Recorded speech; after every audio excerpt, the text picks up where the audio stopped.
Hello to my new friends at Bridgewater State University. It was such an honor to address you yesterday to share some of my research from my new book, From Slave Cabins to the White House. And I just am so grateful that you made the time to allow me to share with you. But of course, there is simply never enough time for the conversations that we want to have. So I just thought that I would reach out today as I continue to think about some of the things that came up in the questions that Dr. Ortiz shared with me later through the chat. So first of all, what I want to say is that it was really an honor and pleasure to address you yesterday because the entire experience started in November of 2019 when I met Dr. Emily Field at a conference. And basically over the couple days of the conference, I just noticed her constantly offering insightful comment. And so after it was over, I emailed her and thanked her for her contributions to the conversation. And we've pretty much stayed in touch ever since. And so I really feel like she's a part of my intellectual community. And over the course of getting to know her, I've really come to admire how she moves in the world and the level of integrity that she brings to the work that we're both committed to doing, which involves, as you know, from my opening yesterday, working to make spaces less hostile for more people. So it really was an honor that, she was willing to do the kind of work that it took to make this event possible. And then over the course of planning things, I got to meet and really connect with Dr. Ortiz. And then it meant so much to have Dr. Mary Grant offer those warm comments of welcome and introduction yesterday. So it just really felt like a continuation of a wonderful intellectual engagement that started when I first met Dr. Field.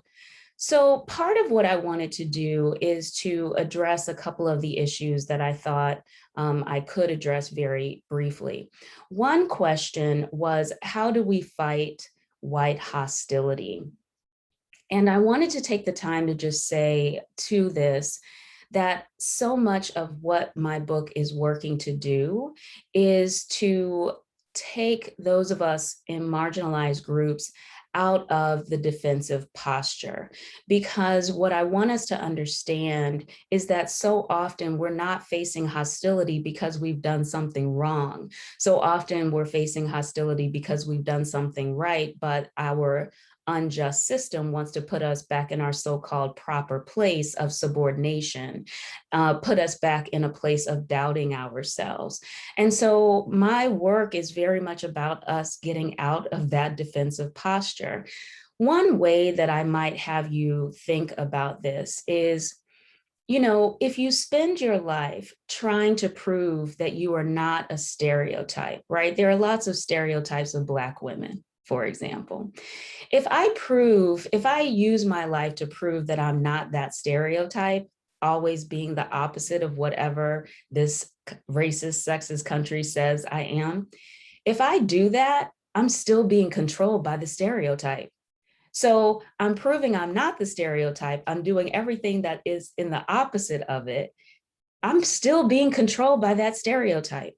And I am very invested in us not being in that reactionary position.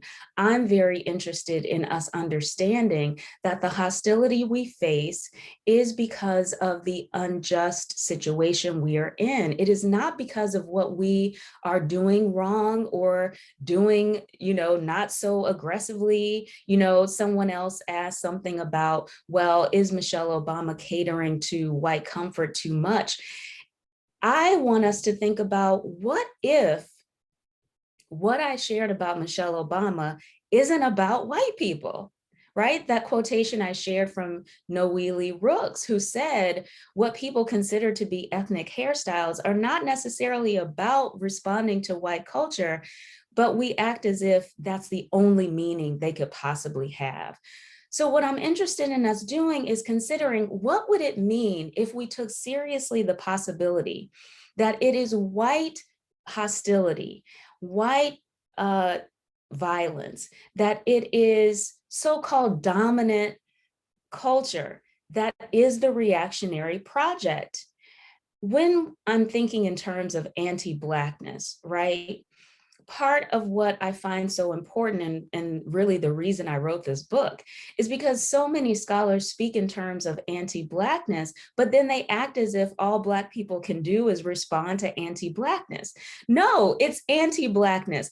I'm primary. It is dominant, so-called dominant culture that it's always trying to convince me that I'm not primary, that I'm not already everything. But if I weren't, why would it have to oppose me so constantly? And I want you to understand that that is exactly the posture from which I wrote From Slave Cabins to the White House. It really takes seriously the lessons I learned from living with lynching, which was it is success, Black success, whether it's the small success of knowing I'm a human and don't have anything to prove, or the bigger success of being prominent like the Obamas. Whatever that success is, white violence responds to it because it wants to convince everyone that it's dominant and superior when it knows that it's not, because if it were, it wouldn't have to react so constantly to my simple presence, my simple dignity. It wouldn't have to constantly counter that if it thought it were truly dominant, truly superior. So I would just encourage those of you who are interested in thinking about Michelle Obama being too comforting to white people, I would ask you to really think seriously about what would it mean to think about what she's doing as pursuing her own definitions of success and not about reacting to whiteness. That whiteness is the thing that is reacting to her constantly. And I will say that one of the ways that I address this is also in a piece that I wrote about becoming for Electric Literature. And it's called, I'll put it in the descriptions of this video, but it's called The Delicate Balancing Act of Black Memoir. And I basically talk about Michelle Obama and her deliberate strategies of success in conversation with Elizabeth Keckley. And I even bring in a little Beyonce with that. The other thing I want to say that I think is related to the questions that came up about whether Michelle Obama comforts white people too much.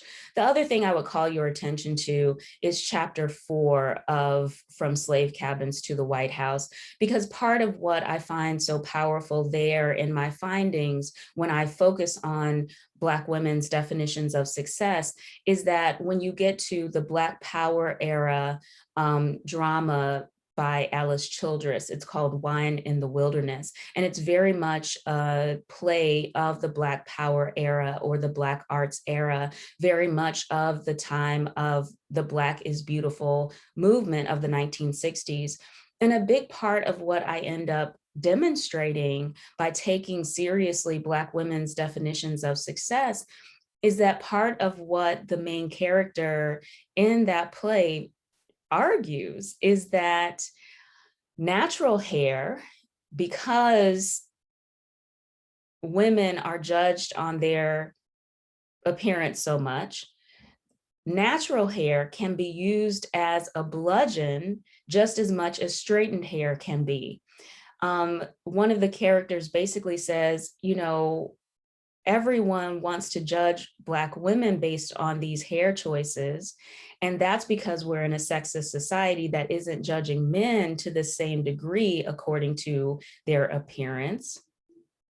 And what would happen if we really thought seriously about how hair is just an accessory? That's the argument that the main character in Wine in the Wilderness makes. She says, it's just an accessory, just like an Easter hat or a scarf. It's an accessory. And if you think you know everything about me politically based on my hair, then that means you care more about my appearance than you care about my actual intellectual contributions and my other contributions. So that's the other thing I would add to the mix, is that there can be all kinds of definitions of success, and not all of them have to do with what other people are going to assume they think they know. And, you know, again, part of why it was important for me to write this book is because I know that everything I'm saying is counterintuitive. We have all, no matter who we are, been taught to believe that so-called minorities, and you will never hear me use that word, by the way, we are marginalized communities. We are marginalized on purpose. There's nothing minor about us. People of color are actually the majority throughout the world. So to even call us minorities is part of the violence of trying to diminish us. So I never use that term. But marginalized groups, we're all taught that we respond to so-called dominant culture. And the move that I make in this book is to constantly say, no, it's so-called dominant culture that's always responding to us because it wants to convince everyone that it's dominant when it knows it's not dominant. Right? Why would you have to pretend that being straight is the only God-given thing so forcefully and violently if it really were the only thing? No, you're constantly reacting to the existence of LGBTQ people because you're trying to convince everybody that straightness is the only thing that could be natural and right. So all marginalized identities, that's what I'm operating from, is an understanding that we are deliberately marginalized. There's nothing minor or minority about us. So I just wanted to share those few additional ideas with you. And again, thank you so much for taking the time to attend the lecture so that I could share with you my research. I absolutely love the work that I've done in From Slave Cabins to the White House. I'm really proud of the work that I've done. And I really think that it can be helpful for those of us who are facing these forces to understand that you don't encounter this hostility because you've done something wrong. And to my mind, that's empowering to know. One of the other things that Dr. Field said in her introduction of me is that she was talking about my article, Identifying White Mediocrity and Know Your Place Aggression, a Form of Self-Care. So the last thing I'll leave you with is that point about self-care. The reason I think it's so important that we understand that we face hostility, not because we've done something wrong, but because we've done something right, is because I think that that is empowering to know, because it saves me, at least, from doing all kinds of second guessing of myself and assuming that I've done something wrong when I'm facing hostility. No. Now, it's not fair that I'm facing that hostility, but at least I know that it's not about me doing something wrong. And so that allows me to save my energy and not constantly prove and defend myself. I can save my energy to do the work in the world that I actually feel I'm designed to do. And that is not simply about fighting the low standards that white people hold themselves to, right? Because the hostility I'm facing is because white people are in power unjustly, and they are encouraged to hold themselves to really low standards, especially if the people who are hurt are people of color.